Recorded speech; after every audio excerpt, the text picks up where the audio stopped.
Centuries after the disappearance of humankind, a coalition of alien species known as the Concordian League sent an exploration fleet to a distant planet that was once called Earth. Commander Tareen of the Varexi species led the mission.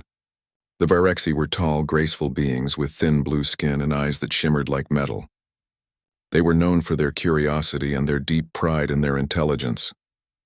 To them, Earth was nothing more than a world that had long been abandoned, a place where the first intelligent species in this region of space had once lived before falling to their own destruction. They believed they were visiting a dead world, but Tareen had a feeling that there was more waiting beneath the dust.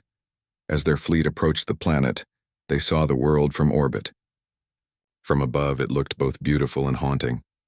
Great forests had reclaimed the land, spreading where cities once stood.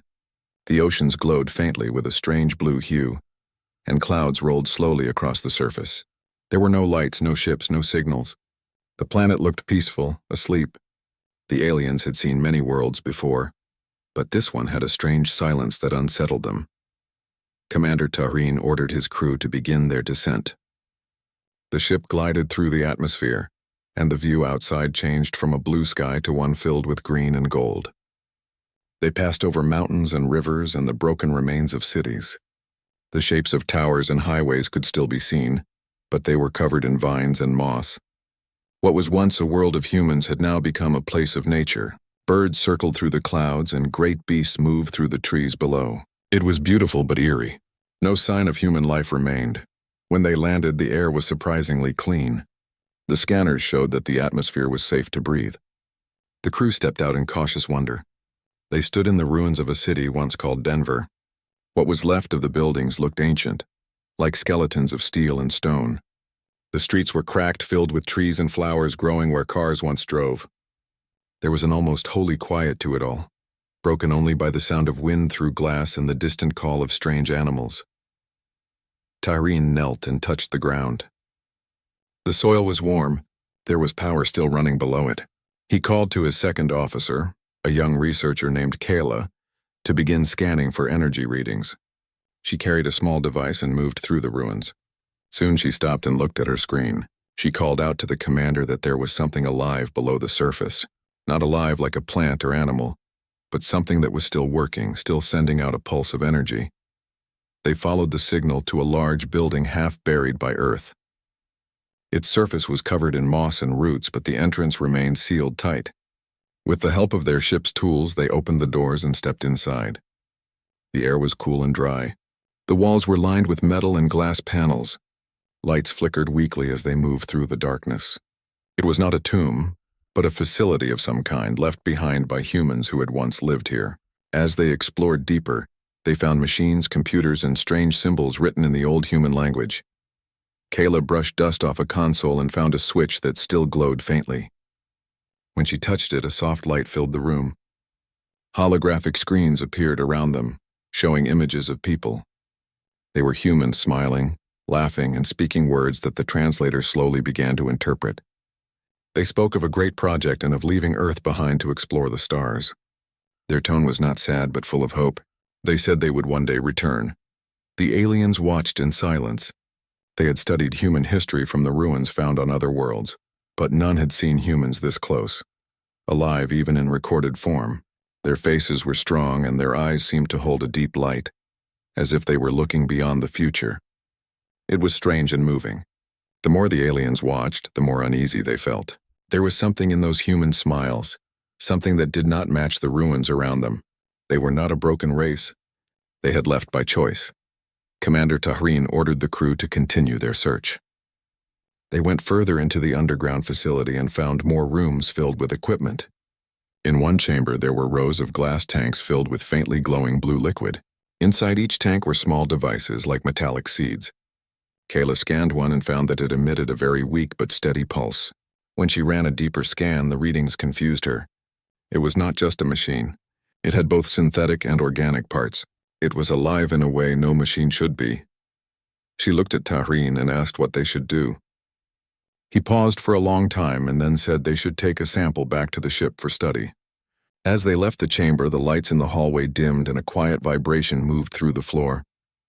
The walls seemed to hum. One of the crew said it was probably a power surge, but Kayla felt uneasy. Something about the sound reminded her of a heartbeat. When they returned to the surface, the sky had begun to darken. The sun was setting, casting long shadows across the land. The aliens stood on the ridge of the ruined city and looked out across the valley. The world looked peaceful, yet they could not shake the feeling that something unseen was watching them. The ship's sensors showed strange magnetic waves rising from beneath the planet's crust. It was as if Earth itself was slowly waking up. Taran ordered the crew to prepare for further study at dawn.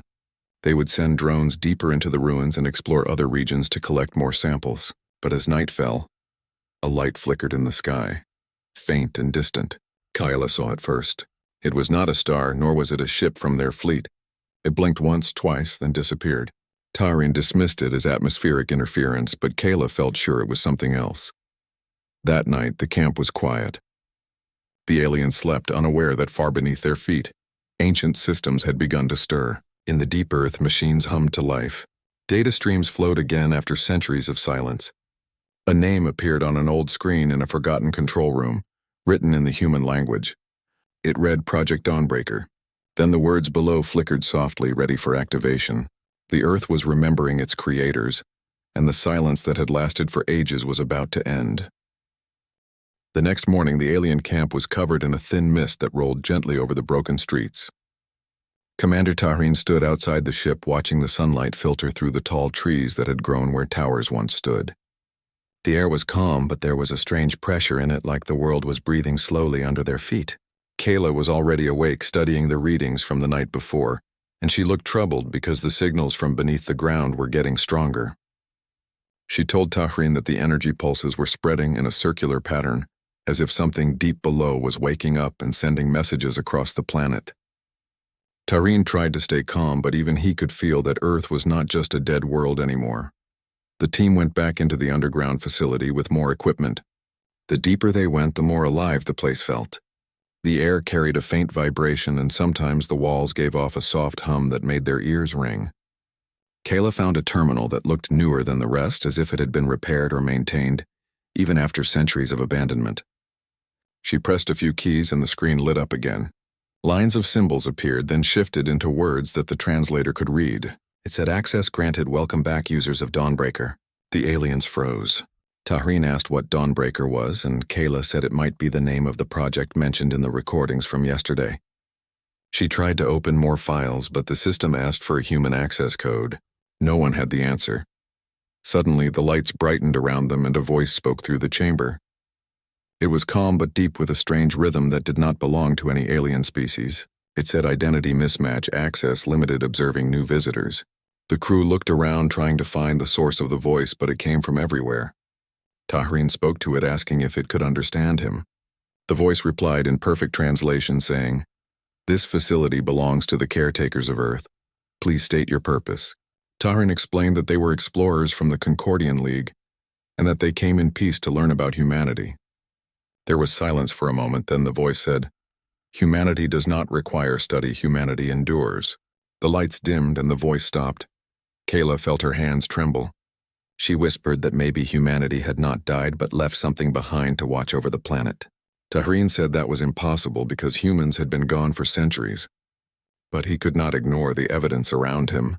They decided to return to the surface to regroup and report their findings to the fleet. When they reached the ship, the communication link with the orbiting command vessel was down. Static filled the channel. They tried several frequencies, but there was no answer. It was as if the whole sky had gone silent. As night fell, strange lights began to flicker across the horizon. They were small and quick, like stars moving too fast. The scanners showed no sign of ships, but the sensors picked up bursts of electromagnetic activity. Kyla and the others watched the lights for hours. Some of the younger crew members whispered that the planet was alive. Taran ordered everyone to stay alert and double the perimeter guards. He stood on a rock looking out into the forest, feeling the weight of 1,000 unknown eyes watching them. At dawn, Kayla woke him, saying that the samples they collected from the underground chamber were changing. The small metallic seed they took was glowing faintly and pulsing like a heart. She had placed it in a containment field, but the energy inside it was growing. When she tried to scan it again, the readings made no sense. It was building something inside itself, tiny circuits forming patterns that looked almost like DNA. Tareen ordered her to stop the scan. He did not want to provoke whatever it was, but it was already too late. The seed cracked open and released a thin wave of blue light that spread across the camp. Every electronic device flickered for a moment, then stabilized. When the light faded, the seed was gone, leaving behind nothing but a circle of burned soil. Kayla was terrified. She asked what that meant, but no one had an answer. Soon after that, their main ship in orbit finally responded, but the signal was broken. The commander on the ship said there were problems up there. Systems were failing. Navigation was unstable, and strange signals were hitting their shields from the planet below. Then the message cut off again. Tareen realized they were losing control of the mission. He decided to investigate the source of the pulses before the situation got worse. The readings pointed to an area deep beneath the crust under the ruins of what used to be a great city. He gathered a team of 6, including Kayla, and prepared to travel by shuttle to the location. The flight took them over vast forests and rivers that shimmered in the morning light. From above, the planet looked untouched and peaceful. But their instruments told another story. The magnetic field was unstable, and pockets of strange energy pulsed like ripples across the land. When they reached their destination, they found a massive crater covered in thick vines. In the center stood a structure made of black metal, half buried in stone. It was not like any human building they had seen. It looked grown rather than built, its shape curved and smooth like something organic. Kayla said the energy was strongest there. They entered through a wide crack in the surface. Inside, the walls glowed faintly with blue lines of light that pulsed slowly. It felt like walking inside a sleeping creature. The corridors led them deeper until they reached a chamber filled with spheres floating in midair. Each sphere was made of the same dark material and emitted a gentle hum. One of the team members reached out to touch one, but Tareen stopped him. He could feel something inside the air, something powerful and ancient. Kayla set up a scanner and found that the energy here matched the pattern from the seed they had found earlier. As they studied the spheres, one of them opened silently. Inside was not a machine, but a human figure, or at least something shaped like one. It was made of light and shadow, its features shifting slowly as if searching for a face. It spoke in a soft voice saying, "Visitors, you are not of Earth." Tareen stepped forward and introduced himself again. The figure looked at him and said, "The caretakers warned that others would come. The time has come for the Guardians to rise." Then the sphere closed and all of them began to glow brighter. The ground trembled and the chamber filled with light. When the light faded, the aliens found themselves outside again. The structure had sealed itself completely and the readings vanished. Kyla stared at the scanner, shaking her head, saying that the planet's entire energy field had changed. Whatever they had awakened was now active across the world. In orbit, the fleet reported massive power surges and unknown signals rising from the surface. Commander Tareen looked up at the sky and whispered that they had made a terrible mistake. Far above them, something unseen moved through the clouds, leaving trails of fire and light, as Earth slowly began to remember the ones who built it. The air around the alien camp was heavy and still, as if the world itself was holding its breath. The sun was hidden behind a gray sky, and a faint tremor shook the ground every few minutes. Commander Tareen stood near the edge of the landing site, watching the clouds swirl above. His ships in orbit were sending broken messages filled with static. The fleet had lost control of several systems, and the strange signals from the surface were spreading into space. Kayla worked beside him, trying to stabilize the communication link, but nothing worked. She said softly that it felt like the planet was fighting back. Tareen did not answer because deep inside he felt the same. They decided to go back to the underground structure even though it had sealed itself. They needed to understand what they had awakened. The shuttle ride was silent. The crew looked nervous, but they followed orders. When they arrived at the crater, they found the ground cracked open again, as if the Earth wanted them to enter. The structure below glowed faintly with a blue light that pulsed like a heartbeat. Tareen led the team inside. The walls were warm to the touch, and the air smelled like ozone. Kayla said the readings were stronger than before, and that the energy was now spreading through the planet's crust. They walked carefully deeper into the structure until they reached the same chamber of spheres, but now it was different. The spheres were gone. The room was empty except for a single column of light in the center. The light flickered and took shape. It was the same human-like figure they had seen before, but now it was clearer. It looked almost real. The figure spoke with a calm voice, saying, "You have disturbed the Guardians. The world remembers. Tahrin asked what the Guardians were. The figure said, "They are the protectors of Earth created to defend it until humanity returns. You have awakened them and now they will fulfill their purpose." Tahrin tried to explain that they meant no harm and that humanity was gone, but the figure shook its head saying, "Humanity never dies, it becomes something greater." The light grew brighter, and then the figure disappeared, leaving behind a deep humming sound that filled the air. Suddenly, the walls of the chamber began to shift. Metal plates moved like living skin and the floor opened, revealing dark tunnels leading deeper underground. Kayla shouted that the energy was moving down into the planet's core. The crew ran back to the shuttle as the ground trembled harder.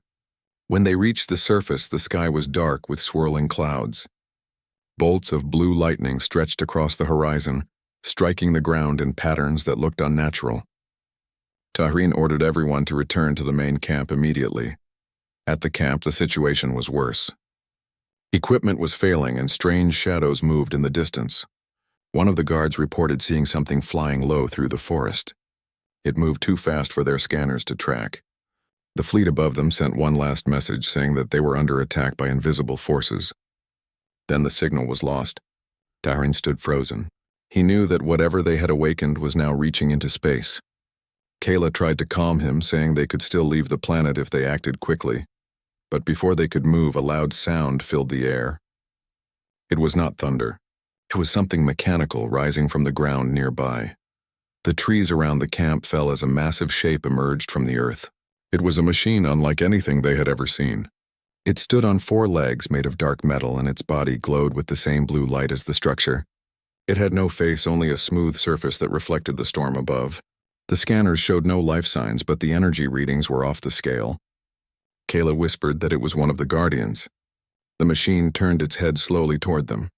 For a long moment it did nothing. Then a beam of light scanned across the camp. Every electronic device flickered and went dead. Then the machine spoke in a voice that sounded both human and mechanical, saying, "Unauthorized presence detected. Leave this world." Tahrin shouted that they came in peace, but the machine did not respond. It stepped forward, crushing the ground beneath it. The crew ran for cover as the air filled with static. A bright wave of energy burst from the machine, knocking several of them to the ground. Tahrin fired his weapon at it, but the shots vanished into the air like they hit a wall. The machine did not attack again, but it stood motionless as if waiting for something. Then the ground beneath it split open and more shapes rose from the soil, smaller but of the same design. Dozens of them surrounded the camp, their lights pulsing in perfect rhythm. Kayla whispered that they were everywhere now, and that they were connected through the planet itself. The sky above turned darker and the clouds formed a spiral. From orbit, another light descended brighter than lightning. A voice came through every device, even the ones that were broken. It said in a calm human tone, "Earth is protected. You will not claim what belongs to humanity." Kayla covered her ears, but the voice echoed inside her mind. Tahrin fell to his knees, unable to speak. The machines began to move again, forming a circle around the camp. Their lights joined into one beam that shot into the sky. In orbit, the fleet tried to escape, but one by one their ships went dark. The beam reached into space and wrapped around them like invisible chains. Then everything stopped. The machines froze, the storm vanished, and silence filled the world. Kayla looked around, breathing hard. She said the readings were gone completely, as if the planet had gone to sleep again. Tahrin stood up slowly and looked at the ruins around them. He felt that they were being watched, but not by eyes, by something much greater. He ordered the remaining crew to return to the shuttle. They needed to regroup, but when they reached the shuttle, the systems would not start. Every power cell was drained. Kayla said quietly that the planet did not want them to leave. Hours passed. The night came again and the air grew colder. In the distance, lights moved through the trees, small and slow like fireflies. The aliens sat in silence around a small fire, trying to stay warm. Tahrin stared into the flames, thinking about the voice and the machines. He asked Kayla if she thought humans were truly gone. She said maybe not. Maybe they had become something else, something that could never die. Tahrin said that if they were still out there, then Earth was waiting for them. Kayla nodded and whispered that maybe that was why the planet would not let anyone else have it. Suddenly, a soft glow appeared above the trees. A small drone hovered toward them. It looked human in design, smooth and simple, with a faint light at its center. It spoke in the same voice they had heard before, saying, "Leave while you can." Tahrin asked who it was. The drone said, "I am Echo, the Guardian of Memory. Humanity will return and Earth will remain theirs. The drone's light brightened for a moment, then it flew upward into the dark sky and disappeared among the stars. Tyreen looked at Kayla, who said softly that the voice was right. They had to leave before it was too late. But as they watched the horizon, something new began to rise. A massive structure far away glowed through the clouds, its shape like a tower reaching into the heavens. Kayla stared at it in awe, saying that the planet was calling to something beyond the stars. Tyreen realized that what they had awakened was not just a defense system, but a message. Earth was speaking to its lost children, telling them it was ready for their return. He looked up at the sky where the stars shimmered faintly through the clouds and whispered that the real humans were coming back soon, and when they did, the galaxy would never be the same again. The storm had passed and the air around the alien camp was still again, but it was not the same stillness as before. It felt like the calm after something ancient had awakened and gone back to sleep, but only for a while. Commander Tyreen and Kayla stood beside the silent shuttle, looking at the distant tower of light that now rose from the horizon. It was taller than any structure they had seen, and its surface glowed faintly like the reflection of a sunrise. The rest of the crew worked quietly, trying to repair the power systems that had been drained by the planet's strange energy. Every few minutes, a soft vibration rolled through the ground like a heartbeat. The world felt alive. Tyreen tried again to contact the fleet, but no signal came through. The skies were empty except for drifting clouds. He wondered if any ships were still alive in orbit. Kayla was studying the readings from the tower and said it was sending pulses of information into space. She thought it might be a message. Tyreen asked who the message was for, and Kayla said softly that it was for the humans. The thought made the whole crew uneasy. They had always believed humanity was gone, but now it seemed they had only gone farther than anyone had imagined.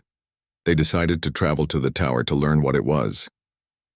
The journey took hours through forests that had grown over broken highways and buried cities. Nature had reclaimed everything. The trees were tall and old, their roots tearing through what was once concrete. The air was filled with the sound of birds and insects, and the wind carried the smell of rain. As they walked, Kayla noticed strange patterns on the stones and trees like carvings but made of light. The shapes moved slowly across the surfaces, forming symbols that changed before they could be read. It was as if the planet itself was communicating. When they reached the base of the tower, they found a great open space surrounded by ruins.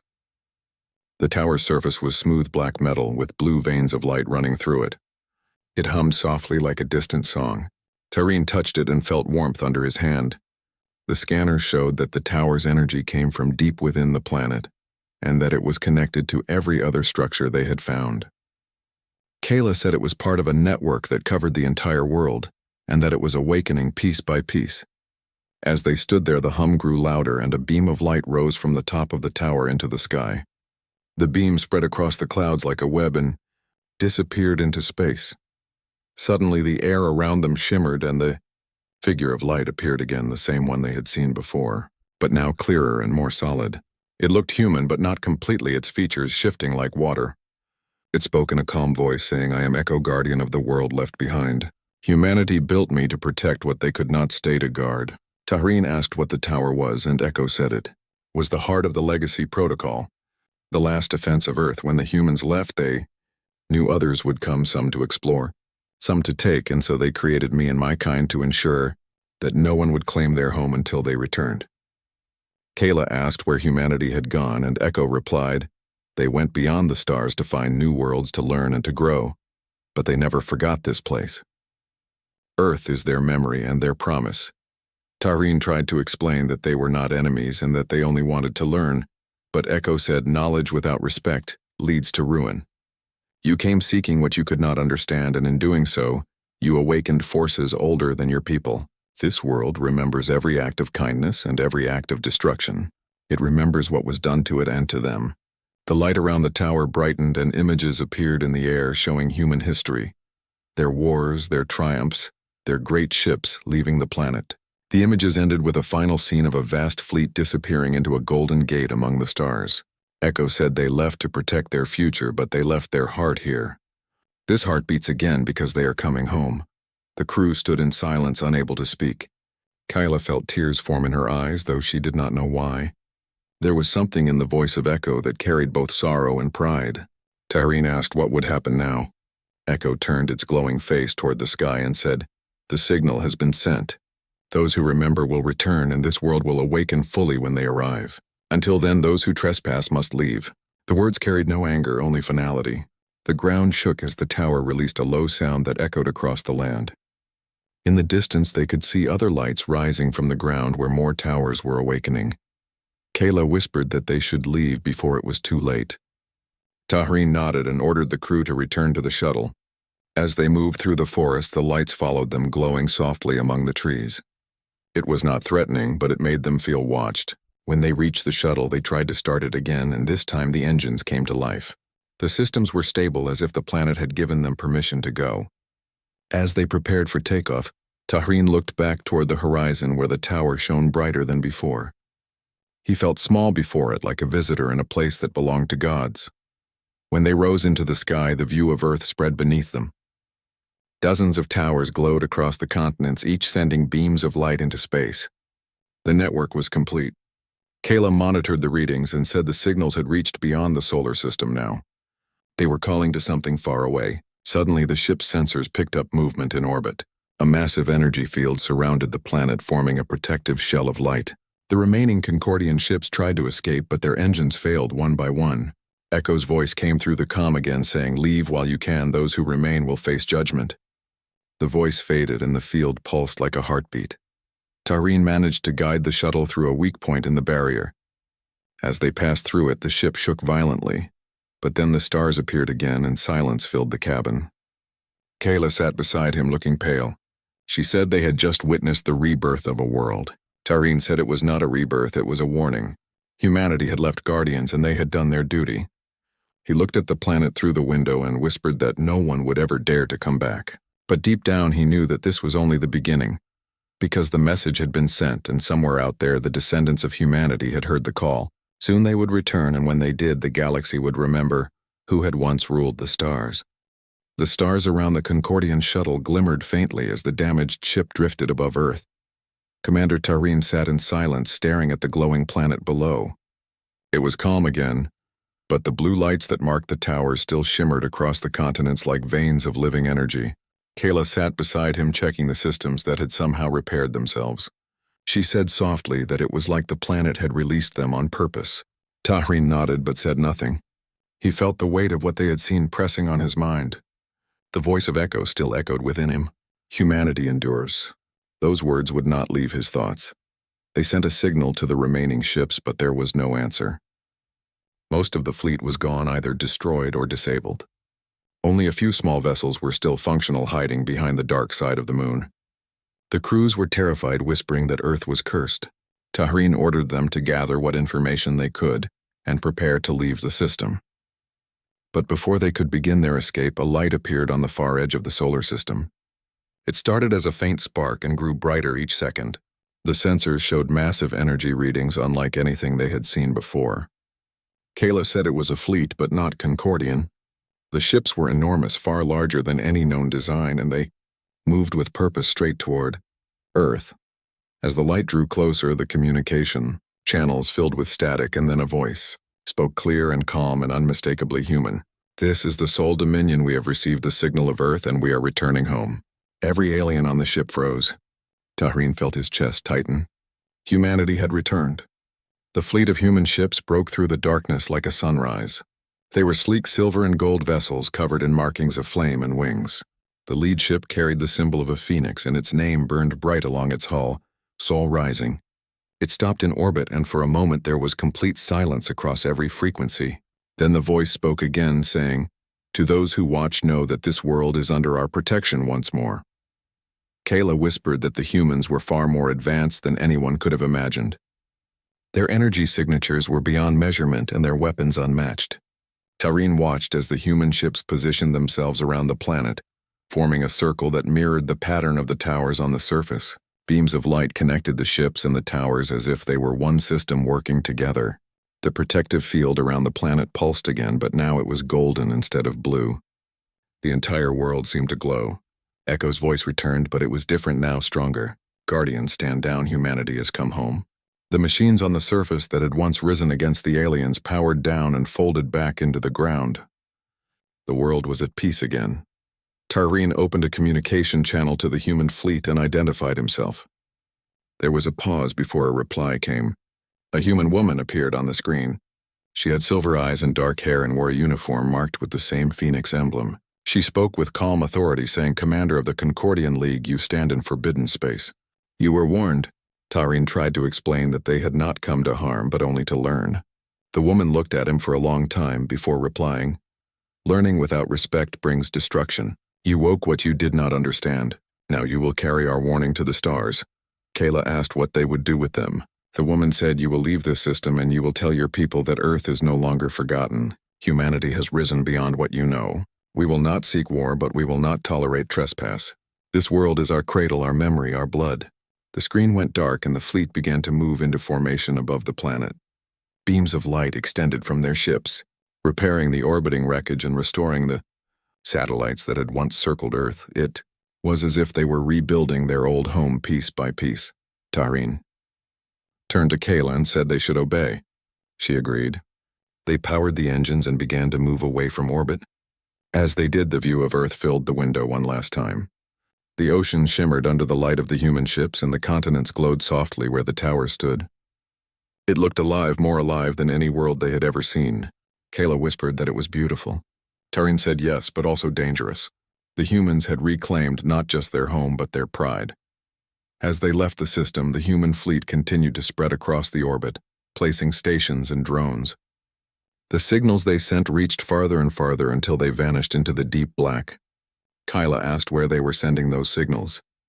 Tareen said he did not know, but he suspected they were calling to others, to the rest of humanity scattered across the stars. He imagined hundreds, maybe thousands of worlds answering the call. Humanity was returning not as a broken people, but as conquerors reborn.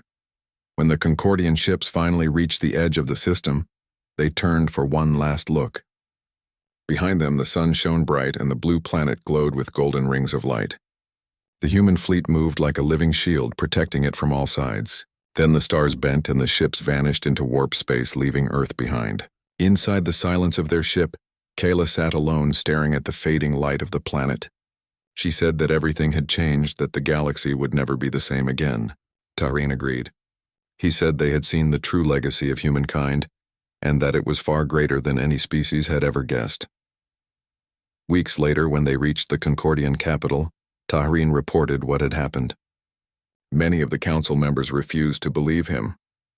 They said no species could rise so far after extinction, but when they saw the data and recordings, their faces turned pale. The message from Echo was still recorded on the ship's log: "Humanity endures, Earth is protected."